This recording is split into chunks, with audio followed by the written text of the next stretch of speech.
आज 25 जून है और आज से ठीक 50 साल पहले 1975 में आपातकाल की घोषणा की गई थी तत्कालीन प्रधानमंत्री इंदिरा गांधी जी के दौर में।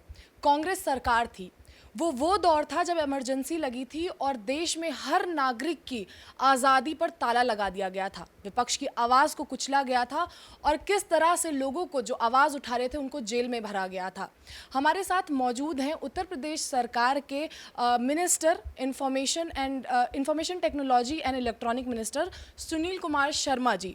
सर, आपसे बातचीत करेंगे इस चीज़ पर कि आज 50 साल पूरे हो गए हैं इस चीज़ को और किस तरह से देखते हैं, काले अध्याय में इसको देखा जाता है और कांग्रेस इस चीज़ पर पूरा विरोध कर रही है कि इस चीज़ को काले अध्याय के रूप में क्यों देखा जाता है। क्या कहना चाहेंगे?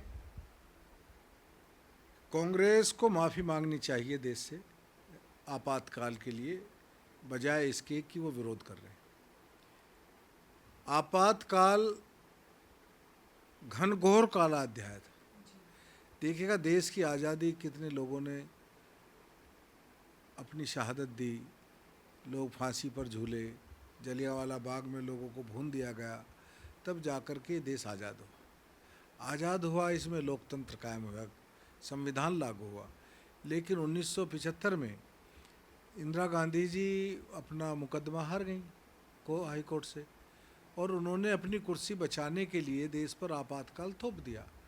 और आपातकाल भी ऐसा थोपा कि उसमें सभी संवैधानिक अधिकार लोगों के समाप्त हो गए। लोग न्यायालय में नहीं जा सकते थे, पुलिस का तांडव था, कांग्रेस के गुंडों का तांडव था, लोगों को ज़बरदस्ती जेल में ठूस दिया गया था। तो बहुत ही देश का जो नागरिक था वो भयभीत था, गुलामी का जीवन जी रहा था। अगर हम अपनी बात न्यायालय में नहीं कह सकते, अगर हम अपने पुलिस वाले ने जिसे चाहा उसे उठा के जेल भेज दिया, और लोगों का उत्पीड़न हुआ, जेल में बहुत टॉर्चर हुआ। और जब संविधान ही नहीं रहेगा, जब लोकतंत्र नहीं रहेगा, तो इसे काला अध्याय कहेंगे, क्या कहेंगे? अच्छा, कांग्रेस सरकार, राहुल गांधी हो, सोनिया गांधी जी हो या कोई भी नेता हो जो कांग्रेस का है, जब संसद में पहुंचता है तो सबसे पहले वो कॉन्स्टिट्यूशन की किताब लेके पहुंचता है और कहता है कि बीजेपी सरकार में ये संविधान को कुचला जा रहा है। तो वो 19 जो इमरजेंसी के टाइम पे 75 में हुआ था, उसको किस तरह से याद दिलाना चाहेंगे? उन लोगों को ये चीज़ क्यों नहीं याद आती कि 75 में क्या हुआ था? पहला मैं कहना चाहता हूं कि कांग्रेस का इतिहास ही ये है कि वो संविधान के विरोध हैं, जन विरोधी हैं, परिवारवादी हैं।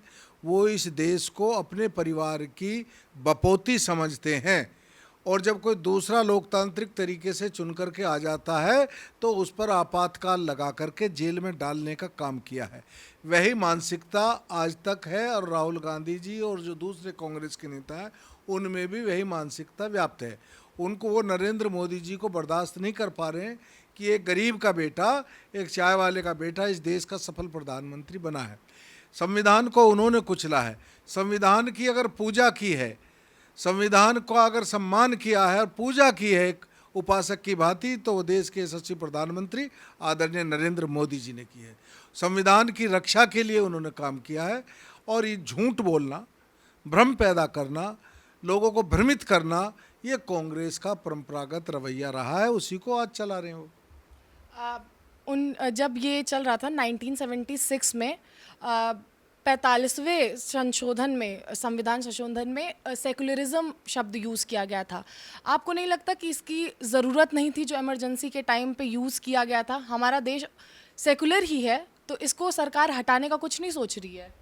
सेकुलर शब्द को थोपा गया संविधान पर, जो मूल संविधान में नहीं था, और ये इनकी बदनीयती थी।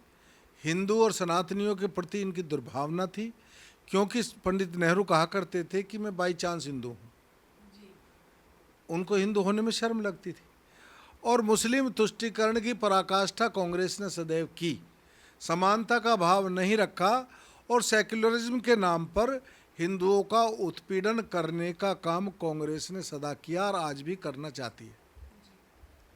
बहुत बहुत धन्यवाद सर आपका हमसे बात करने के लिए। हमारे साथ अभी बातचीत कर रहे थे सुनील कुमार शर्मा जी, मिनिस्टर हैं उत्तर प्रदेश सरकार में, जिन्होंने साफ तौर पर सबसे पहले यही कहा कि जो 50 साल पहले कांग्रेस ने देशवासियों के साथ किया था, उस पर कांग्रेस को पूरी तरीके से माफ़ी मांगनी चाहिए, जो आज तक नहीं मांगी गई है।